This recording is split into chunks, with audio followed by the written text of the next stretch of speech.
as we continue our celebration of Rocktober, we got a good one today. We have from Tampa, Florida, survived Hurricane Milton.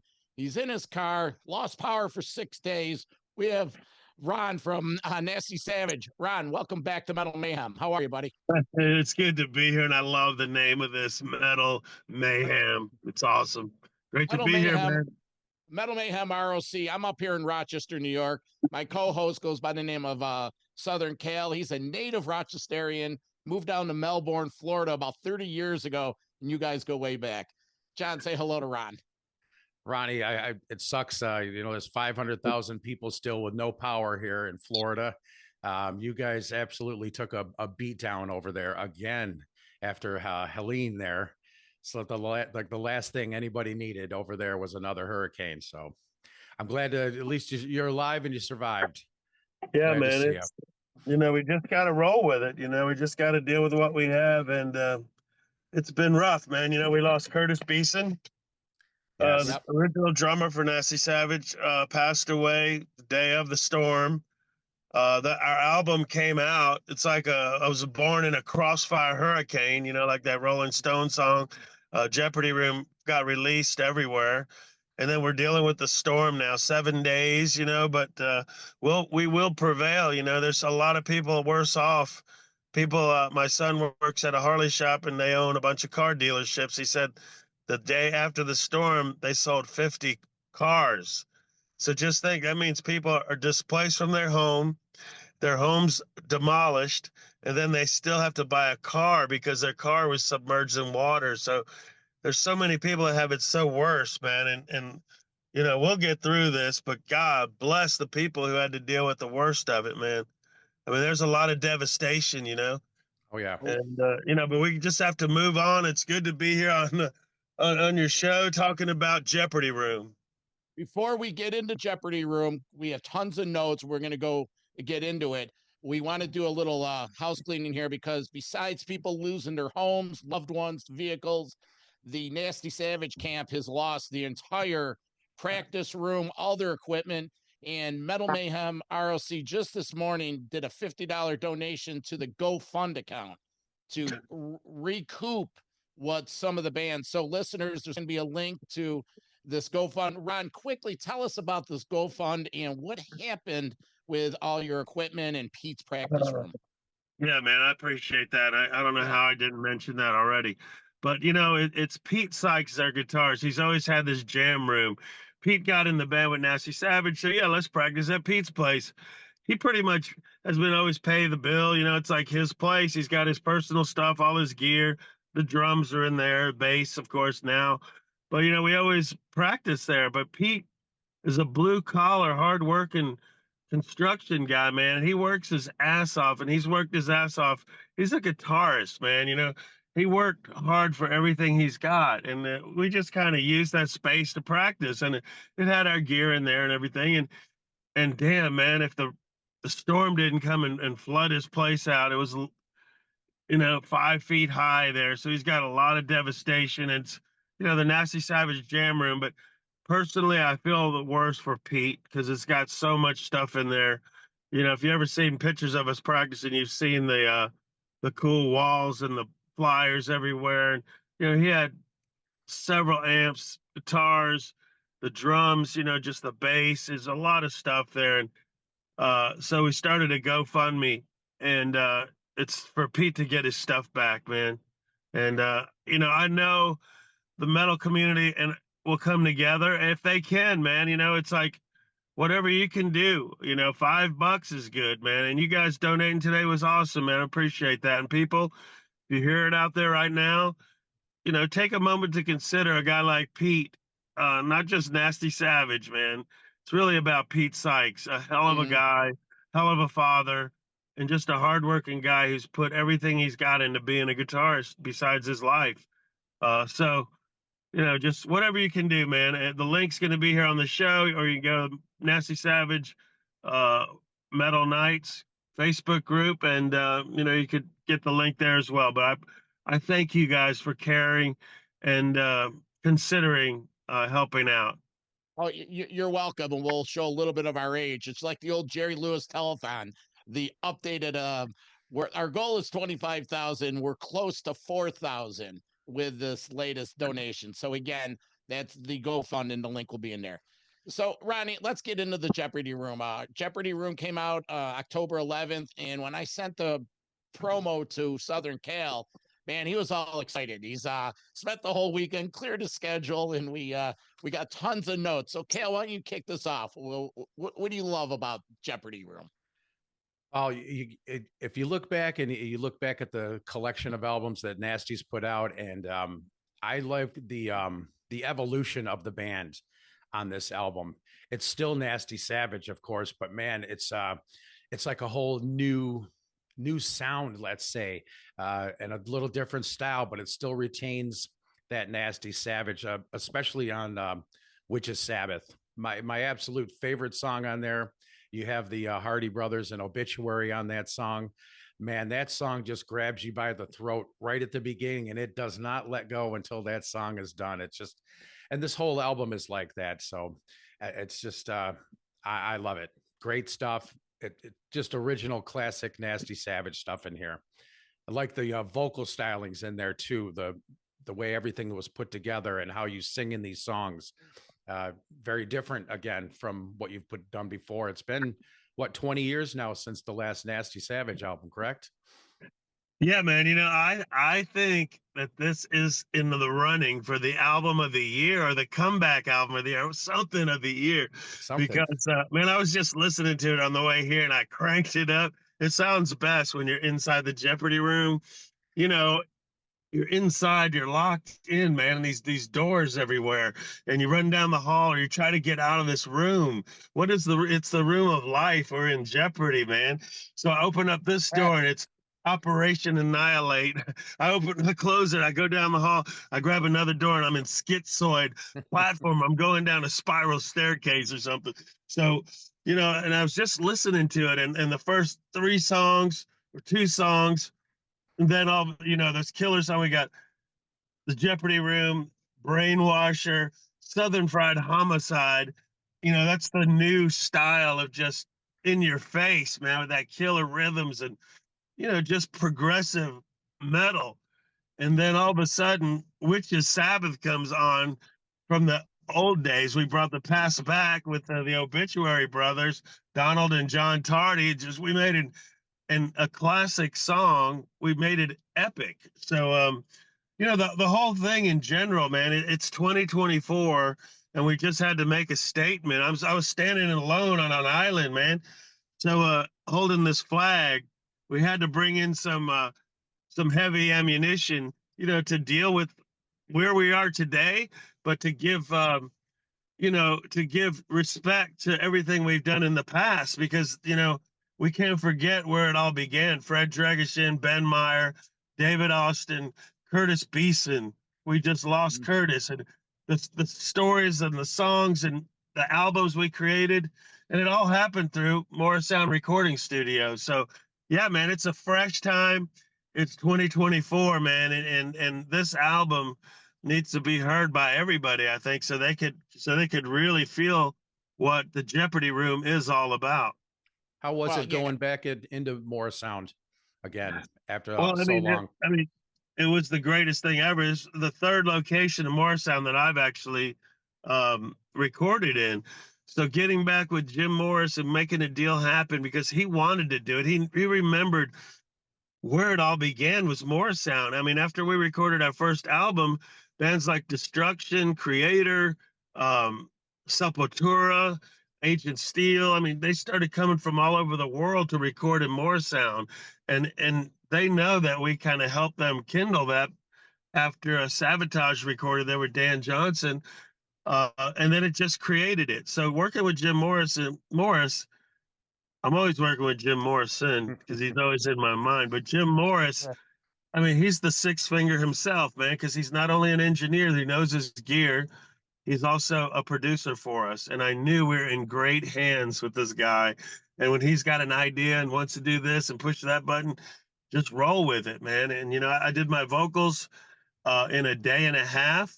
We did the whole album in 8 sessions. That's including mix and mastering. So there was a lot of pressure, man. Jim went in there, took care of drums, got the killer drum sound through Jim, then the rhythms, the leads, the bass, and then all of a sudden it was coming up to my turn, and everybody else was producing, and I'm like, oh my God, man, it's been 20 years. I'm just gonna wake up today and say, hey, I'm going to the studio, I'm gonna record some vocals. It's a lot of anticipation. There's a lot of anxiety, man. But I'm a word man, not a bird man. So I had my notes. I had my armor was the words that I wanted to put to this amazing music. And it was an exciting time. And I wanted to just go mid-range, in your face, understandable and powerful, along with these killer rhythms. Some of the rhythms I've never had to sing the rhythms like this. I told the guys, I said, I want it bigger, stronger, faster. It's in your hands, man. Just make it happen. And I just tried to inspire them using song titles and giving them the song titles to them to work into a music feel to that. So Morrisound, because of Jim Morris, we have a great production. And you can't lie about the production. You could say the songs suck, the vocals suck, whatever you want to say. But we can't lie about the production is damn good, man. And that's what you get with Morrisound. And Jim will push that product through with a timeline. He'll meet the standards. He'll go above and beyond for you. But when we're done, he's bringing in somebody else. It could be a whole different kind of music. That's the professionalism of Morrisound recording. I just knew we were in good hands. Ronnie, before I get into it, I got a killer 2 for section of songs I want to talk about. But were these songs written over length of time? What was it, the last couple of years? What was the timeline on writing the songs for Jeopardy Room? No, man, because it was a year ago, last October, it was when I talked with Frank from the record company that we're going to do this deal. We were at my house, and I said, man, let's do one Savage album. He said, let's do it. He's working with Siren, friends of mine, Brandon guys. And so after he said, let's do it, a year, we had our goal was to be ready for Keep It True, to have the vinyls pressed, the CDs, everything done to debut there as we play Keep It True and celebrate 40 years of Nasty Savage. Sure. And that's what happened. That's what happened, man. It all happened. So I was able to say, guys, we're doing an album. When David Austin left, thought it might have been the end, but it wasn't. We had to do one. I had to do one more. The guys were told, oh, Ron will never do one, but I made it happen with making this deal. So I was able to tell the guys, dudes, we're going to do an album, man. We're going to do it. We're really going to do it. Hallelujah. So anyway, I said, we got to start writing songs, man. And that's when it all started. And probably within 6 months, 7 months, then we had lead time. We had to record it. We had to get it all done by October. And we just came back from Keep It True. So we really kicked ass to make it all happen, man. I was excited writing lyrics again. You have a 2-song thrasher, Schizoid Platform and Operation Annihilate. Excuse my pronunciation. Fast and aggressive form, start to finish. One of the heaviest hitters on this album. And the Operation Annihilate, clocking in just over 3 minutes. It's no holds barred thrash metal assault. Man, you're getting some aggression out on these tracks. Comment on these 2. Yeah, well, Schizoid Platform is one of my favorites. And I told Pete, I said, Pete, this is the guy who needs the GoFundMe, man. So it's about Pete. And I said, Pete, give me a Schizoid Platform. So I need platforms of schizophrenia. Mm-hmm. And, it came up with that, and it's just one of those cool songs. It's sort of like Psycho or Psychopath from the Past. It's in that vein. And, the music, once I got the music, I was really excited to write some lyrics to it. And in the land of the blind, one eye is king, all at once, one divine. The rhythm will set you free. Schizoid humanoid, graveside crucified, Plato's stepchild in the eye of the sculpture. She freak double feature. Shadows bark the sun into being. Sparrows bark the sun into being. Leaf-laden trees scream out the moon. Screen out the moon. Man, what is that? That's like Mondo Bizarro shit, man. And that's what I wanted with this. And then Operation Annihilate was just a shredding song. Mhm. That's all about what the title says, Operation Annihilate. And it hits you in the face and keeps on punching. You want to talk about the sixth finger? I'd say it was about a year and a half, maybe. It doesn't seem that long ago, but I got to see you guys at the Conduit in Winter Park, Florida, and you guys, the band played the sixth finger. So you talked about how long you guys have been working on this album, and is that kind of an ode to the guy you were just talking about, the sixth finger of the band? Well, I mean, that's right. We were playing Six Finger when David Austin was still in the band. So that was like a new track that we were working on. And being that it was an instrumental, it's a song that I don't have to sing or I don't have to write lyrics to, but it also is a song that highlights the band. So we did have Six Finger and we did have The Witch's Sabbath. Then Pete wrote 4 songs, Dave wrote 4 songs. But the key to having that instrumental, quote, new song, we were playing it, and it showed that Nasty Savage had new energy, had new members, and now we have energy. That means that we could write a whole album, and we want to because we're on the move. And that's what I used to bargain with. I said, dude, we do this album. We're going to do this instrumental. We already have that. I said, I'm going to get the Tardy Brothers to get on Witch's Sabbath, and we're going to re-record that from the demo. And he's like, oh, Ron, that sounds great. So, it was kind of a bargaining chips that I had to work with, but it highlights the talents of the players, and I really like to highlight the guys because they deserve 110% of their talents and their hard work and dedication that they put into this. So it's a great track, and that one part where the bass comes in, and all that shit in the drums. It's just some really good stuff, man. And it's really cool to be able to have an instrumental. And Nasty Savage has always had that. You talked about the Tardy Brothers and how you went to how one day that they came back, or they came to your front door, and you ended up going to a park and playing some frisbee with these guys, and they were asking you about stuff.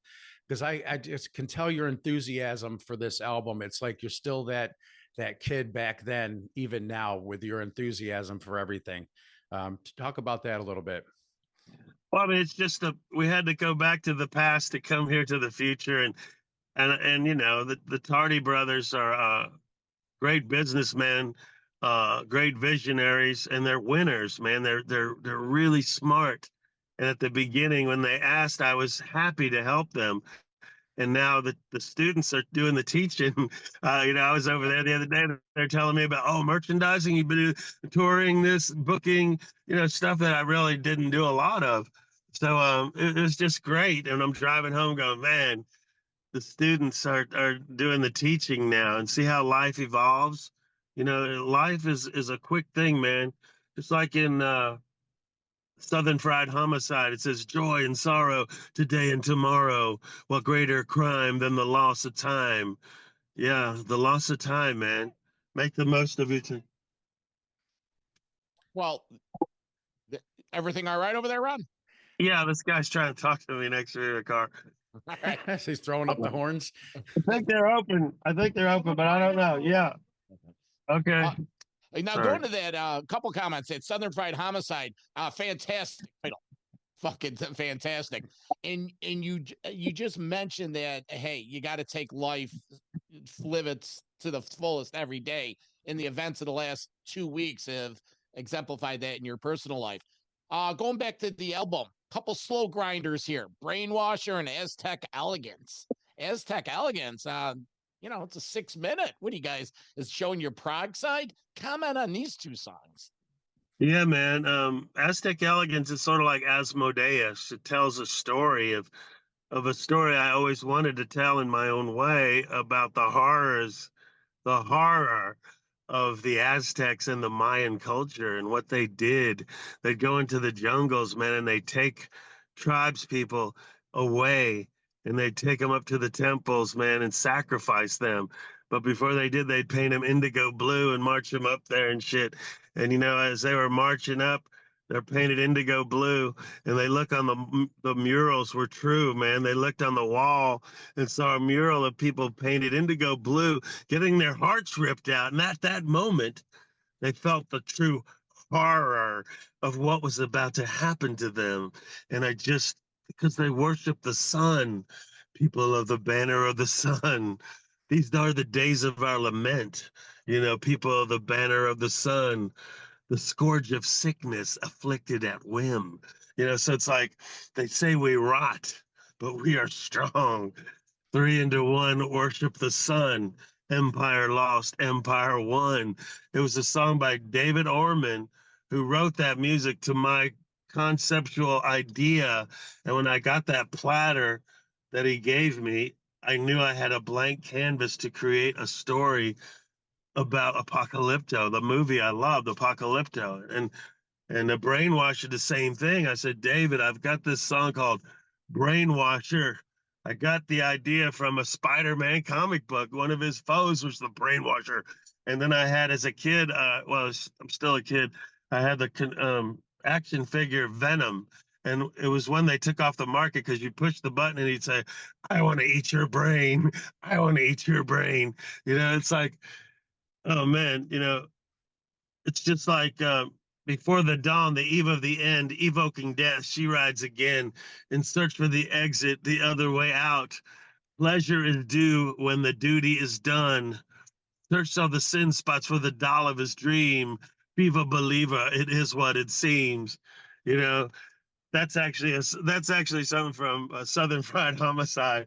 But it got me thinking about Brainwasher, man, because forms of theory, hear what you say. Elvis on Velvet showed us the way. Beauty is its own disguise, exterminates the hate you hide. Forms of words that didn't say. Someone else will take your place. Now it's time to erase everything from your brain. Brainwasher, brainwasher. So it's just a killer song, man. And the guitar parts in that, man, the leads keep coming, and it's just a twisted tale of just a story about watch out, man.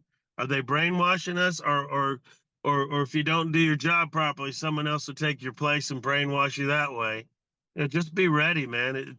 Take it all in the Jeopardy room, man, and feel what each song gives you, because they all have their own identities. It's like a short story, man.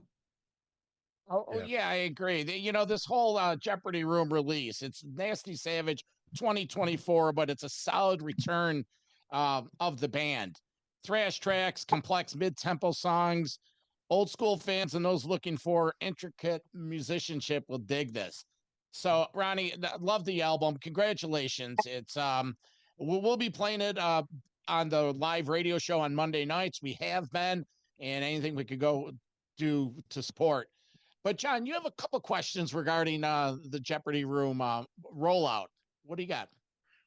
Well, we're looking at the you guys released Liquid Blood vinyl. There was 40 copies made of this album. Is there anything else that you were going to be doing special like this for this release, or just these 40 copies of the Blood vinyl?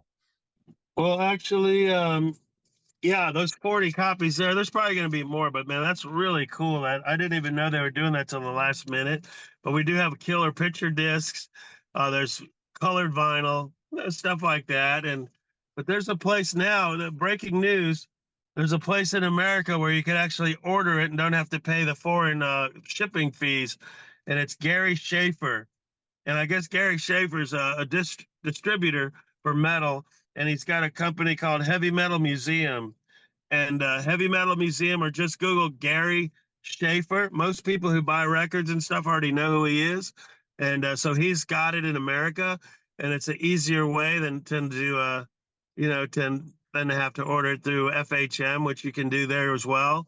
You might be able to get the Blood vinyl from them. I mean, it's really cool to see that. And it's all exciting, man. It's just like being here with you guys today. 20 years ago with Psycho Psycho, there wasn't any press, there wasn't any media, there wasn't any podcasts, or let alone anything. So what you guys do with the passion that you have to produce for not only us, but all bands and all music, and I know you guys work very hard at it.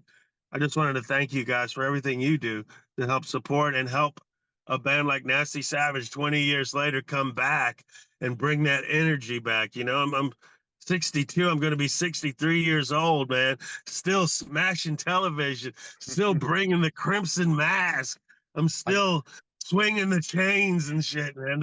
The Day of the Dead mask does come on, and I don't know what happens when that happens, but there's sacrifices going on, and it's joy and sorrow today and tomorrow, man. What greater crime than the loss of time? Hey, you're talking about smashing stuff. What are you going to do when you can't find any more of these big box TVs? You're still going to be using this. You're going to go to the flat screens instead? Man, I'll have to cross that bridge. But right now, there's still plenty to find. I just make the promoters go earlier. Like if we're playing in March, they need to start looking in January to find them. Do a promotion, man. Say, hey, if anybody can bring me a TV for this show, we'll let you in free, you know, or, you know, but check this out. When you're driving down the highway or you're driving in suburbia and you're just driving down the road and all of a sudden you see that TV on the side of the road, what are you going to think about? Right. I want people to go, oh, Nasty Ronnie fucking smashes it. Right. I saw that one day and keep on driving. Yeah, but some people stop, pick them up and say, Nasty, I got a TV.